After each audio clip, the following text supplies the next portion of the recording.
Maul experienced years of torture under the Sith Master Darth Sidious, as Sidious desired nothing but perfection from his student. Sidious required a pure Jedi-killing assassin that would harken back to the Sith Lords of old that butchered Jedi left and right with their great command of the Force, as well of their superior skill and mastery of the lightsaber. Although Maul was powerful and had been training for decades at this point, he needed to prove himself worthy to be called Sith. Even more important than this, Sidious needed to know that Maul was capable of killing Jedi. In one of the earlier missions of Maul, he was ordered by his master to infiltrate a crime syndicate that was operated in a space station serving as a prison. Little did the Republic know that was behind the prison, it was being operated by the Warden as a gladiatorial arena. Within this arena, inmates would be ordered to fight to the death for entertainment, and so that the wealthy could gamble and bet on the outcome of the matches. In order to infiltrate the prison, Maul allowed himself to be captured on the command of his master, as he was forced to fight 3 times before being granted an audience with the Warden. Maul did all of this on command of Sidious. Of course, Sidious had stripped Maul of his lightsaber, as well as instructed him not to use the Force in any engagement he fought within the arena. Sidious did this because he wanted to see just how skilled his apprentice was in hand-to-hand combat and without the use of his lightsaber. Although Maul fought several times, by far the most difficult opponent that he would face was a Wampa that had been captured on the ice planet of Hoth.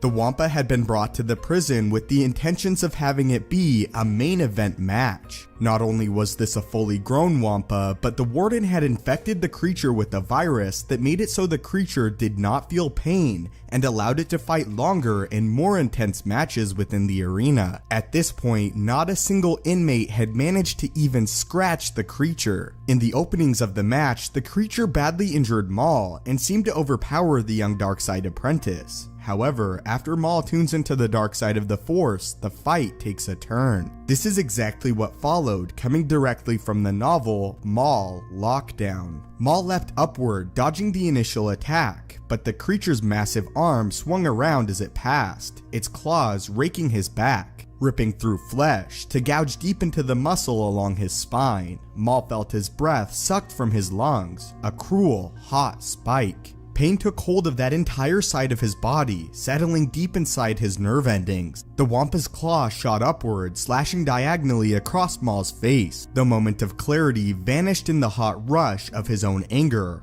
Maul lowered his head, tightening up his core, hearing a new growl rising up. Maul's own growl this time, emanating from the most deep and primal pit of his being. He opened himself to it, the deep venom of wrath taking control. Fast and sleek and powerful. The thing lunged again, sinking its teeth into Maul's shoulder, hitting crucial nerve bundles. All the strength disappeared from his hand and wrist. His body turned traitor at the worst possible moment. His arms fell slack, and he stumbled backwards, staring up at his adversary. Maul slid down through the pool of his own blood, rolled free, and sprang up behind the thing faster than it could turn around. Cocking back one arm, he tensed his shoulder and snapped his elbow into the base of the creature's skull, putting every ounce of his upper body strength into a blow that should have shattered its neck.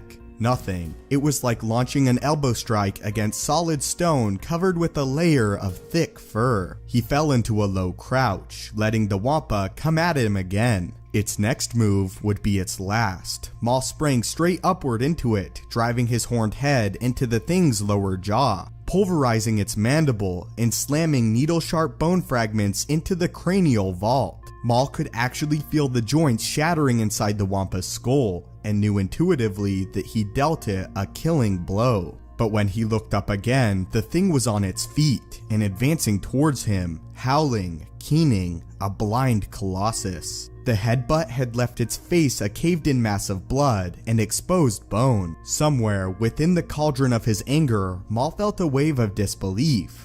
How was it still fighting? Summoning whatever remained of his strength, Maul fired himself at the beast, hooking his hands into claws. He plunged them through its fur, ripping into the soft tissue of its torso. Shoving his hands deeper, he sank both arms into the elbow, beneath its ribcage, and into the thoracic cavity, groping until he found what he was looking for. The slick, pulsating mass of its heart.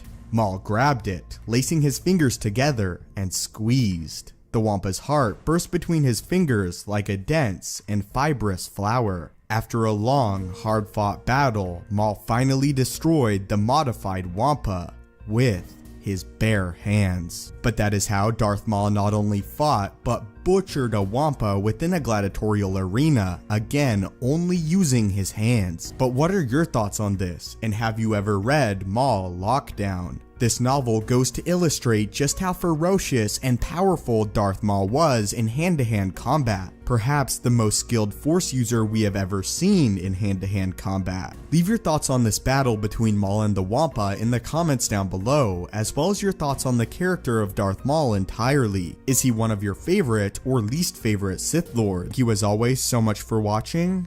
May the Force be with you, and have a great day.